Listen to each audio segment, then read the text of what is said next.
Hey guys, hope you're doing well. No bell ringer for today, as you just had to work on that activity about key contributions and origins to psychology or sociology. Sorry, and there were famous sociologists that you had to look into, that you had to find a little bit of information about, and I'm going to review some of those famous sociologists today with the lesson and how that relates to some of the theories that we went over in class.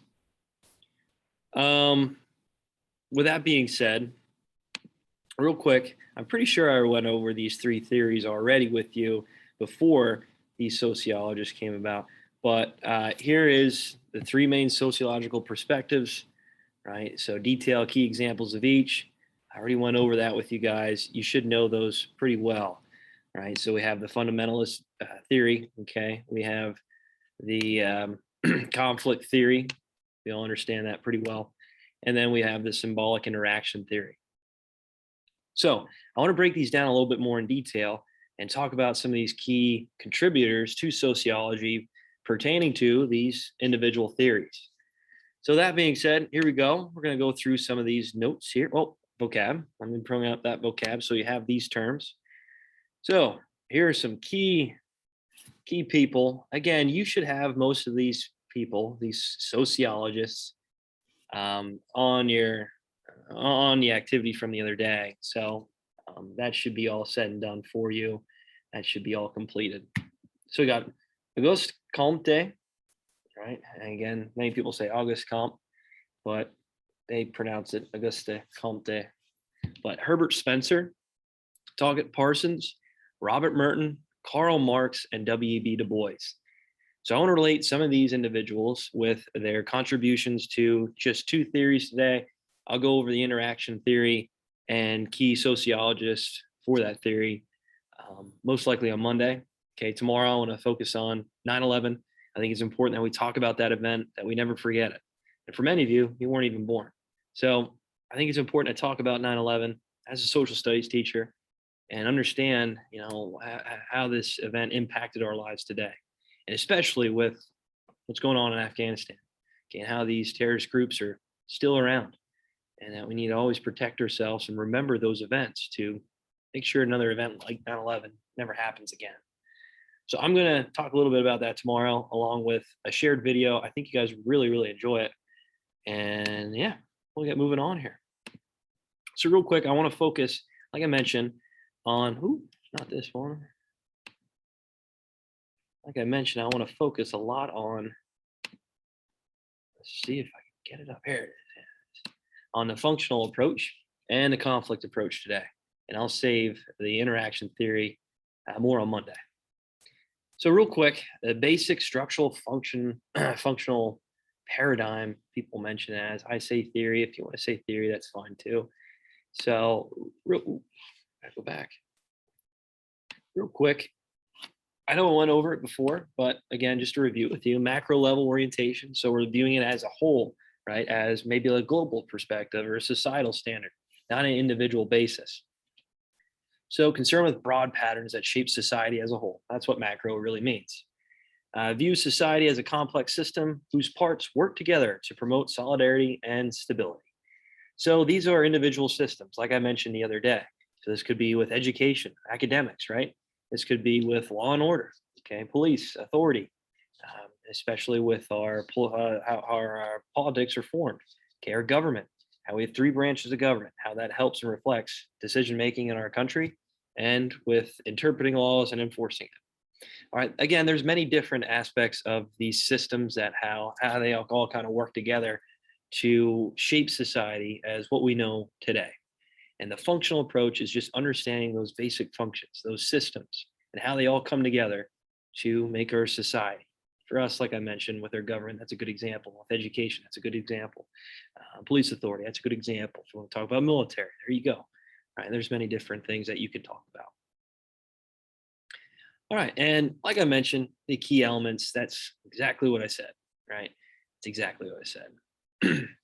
And that's how society is believed to run in this functional approach, this functional theory.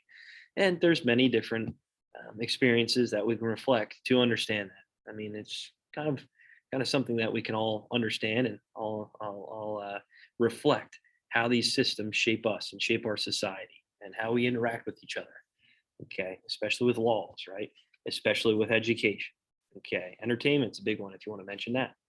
Um, Athletics falls under that, but those are some key elements, key systems that help with this functional approach, this functional system. Okay, theory.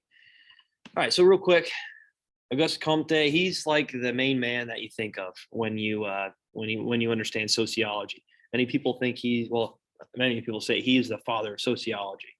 He's one person that thought, well, we need to focus on society and how that reflects people's decision making, and to understand society as a influence in people's lives, and how we can use society as an answer to many different problems, conflicts, issues that are occurring. And I think we all can respect that as a true understanding. So he comes up with the word sociology, the study of society, plain and simple.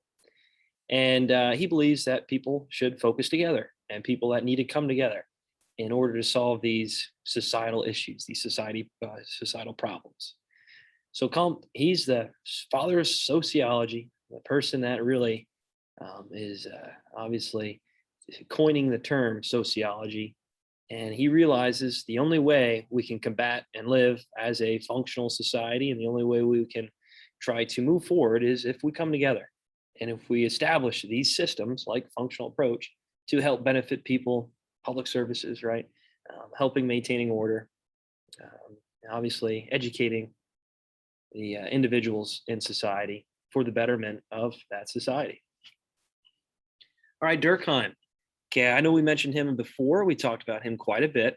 So Durkheim, he is really the respected sociologist that brought to the attention of sociology as a field of study. Okay, brought it to the university level, brought it to the college level as an academic, as a form of education that people can study, right? And we already mentioned a little bit about him and how Durkheim tried to relate, okay, and understand and apply scientific study to sociology with his suicidal methods, right? So, I won't say methods, but with his idea and understanding and comparing suicide rates with rural settings, with industrialization, right?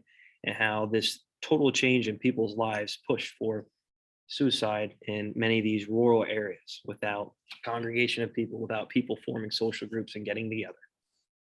And in many cases, right, we can really apply that today with many of the forms of mandates, within many of the forms of how COVID-19 pushed people to quarantine. Right? And I'm sure you've seen studies already that suicide rates have obviously gone up with either the fear of this disease, the fear of the world moving forward, and just people being remote, people being kind of by themselves and not able to go to these social groups that they once loved. So many people bring up Durkheim when resembling those issues today, especially with COVID-19. Right, Herbert Spencer compared society to the human body, organic approach. So again, using this functional theory and relating that, we can't really function as a society without these systems, without education, without police authority, without government, right? Without these examples of systems being in our lives. And he relates it like, okay, let's say education is the heart, an organ. We can't live without it, right? Obviously. And we need to have that to build on our lives and to make sure that we are obviously grounded, that we have the ability to look at these systems and piece them together like the organs in our body, to show that society only can work if these systems, these organs, right, are there, are present, are prevalent to the people. So again, he talks about how these systems are needed, like they're organs in the body. We can't live without them. Okay, they all have their basic function, and that's what helps our society moving forward. All right, so Talcott Parsons sought to identify tasks that every society must perform. So whether this is changes in, let's say, development with technology, with advanced, obviously during his time, technology was coming about in different methods. For us, we know as computers with different types of software to benefit our lives. For Parsons, it might have been helped with, obviously the industrial age, okay, with the advancements in different types of mechanisms to benefit society with production of goods. So he resembles that production, that assembly, right? He thinks of society as only functioning with advancements, and that everybody has a task that they need to perform in society for its betterment, whether it's political, whether it's advancements, like I mentioned, in technology, whether it's benefits in education, academics, okay, police force, military, whatever it might be. But again, he's trying to focus on the idea that these tasks for society, every person fits in. Okay, every person has a role within society that they need to find in order to better society moving forward. All right, so Robert Merton, so he talks a little bit about manifest and latent functions. Okay, if you ever have me in psychology, okay, if you ever take psychology, we talk about manifest and latent functions and content in dreams, and how these two terms come about, and how they're prevalent. So, with manifest functions, this is something that's presented, obviously, something that we can reflect on, that we understand fully, that's kind of being the primary effect.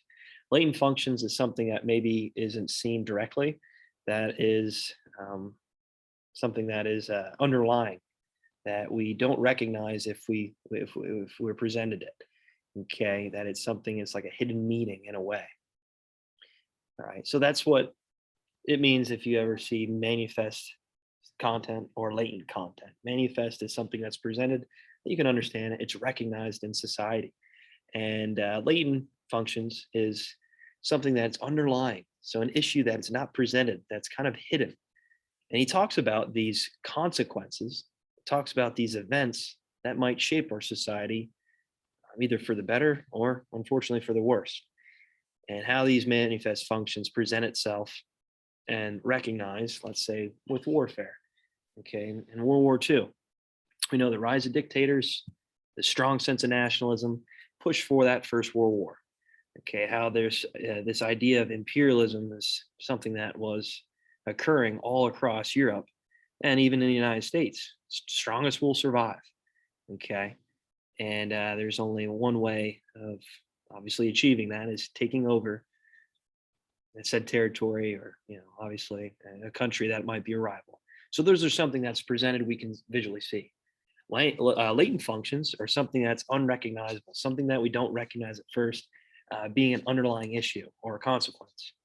So with latent functions, this is something, let's say, with an underlying issue that may have caused this war to happen, to occur, something that people didn't see coming at all.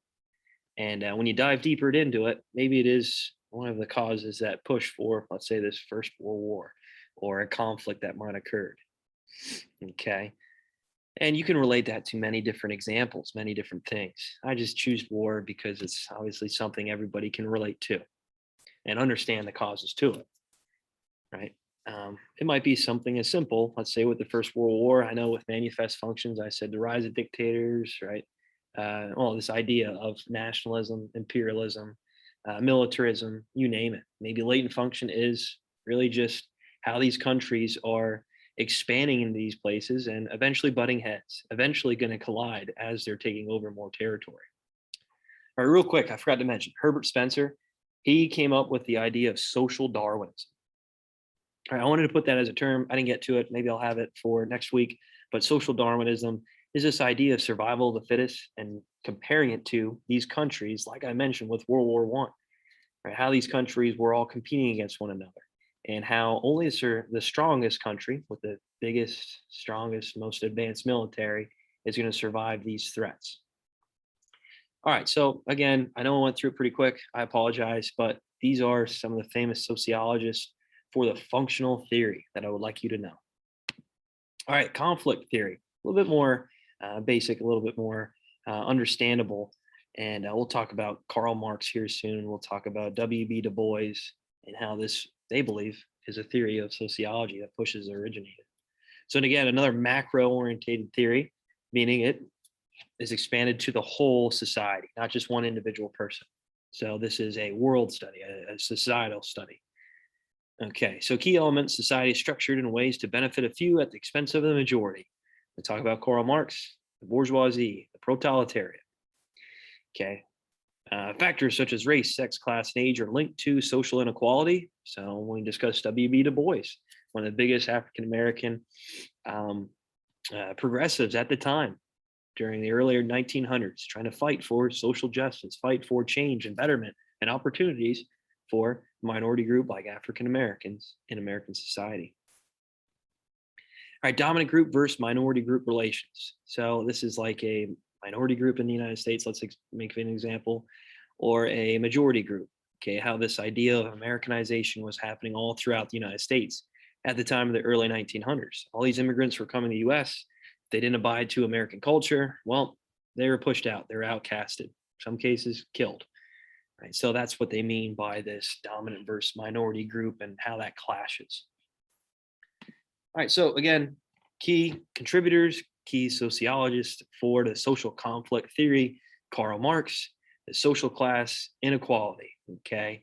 And he was one of the biggest men to try to fight against this capitalist idea that the bourgeoisie, the business owners, ran every aspect of life, which at the time, in the early 1800s, mid 1800s, that's kind of what was happening, right? They made all the shots. They paid off public officials for their advancement, for their betterment of their business, and they hoarded in a lot of the profits, all the money. So again, relating back to that industrial revolution, where sociology, is being pushed as a field of study and the origins of it. He also related to obviously the proletariat, the working class, up trying to form together. They need to come together as a society, as a group of people, to push out the bourgeoisie, to take over. And this is like a never-ending process, right?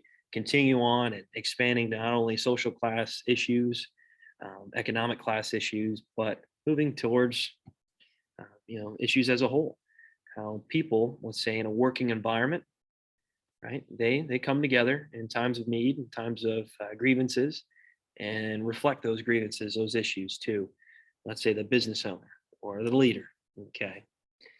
And again, Karl Marx, a big proponent of communism and how he believed that there should be equality amongst all people, that there should be no levels of economic, social class.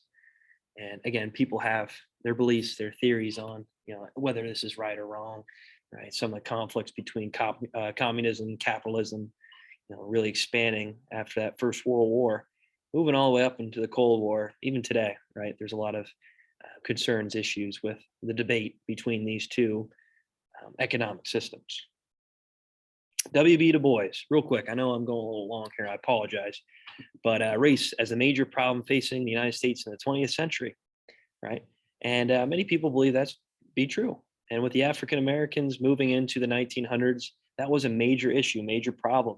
Okay, as the Civil War was just ending, right? How to incorporate African Americans into the United States society with the opportunity of education, opportunity in the workplace. Okay, W.B. Du Bois especially put a lot of time and emphasis into academics, making sure that African Americans have the ability to um, have this shared opportunities as white people in the U.S. with education, with the understandings of different concepts, so that eventually, in his ideology, that in this progressive movement, we'd have people of majority class, the white citizens, and African Americans, minority class, come together and talk about these issues and communicate at an academic standpoint, which would further try to eliminate that, let's say,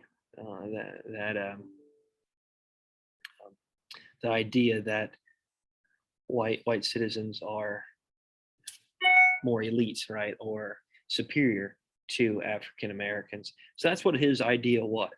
Academics. The only way we're going to achieve these forms of opportunities and these advancement in society is we can sit down and talk about issues in American society, whether it's political, economic, or obviously religious. And that we can share some of these issues with other individuals, and that we can talk and discuss about these situations at an academic standpoint.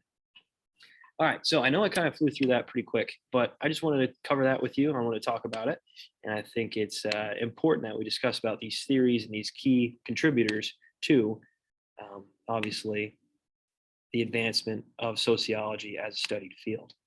So that's all I have for today. Take care, guys. Again, tomorrow, I'm going to focus more on 9/11.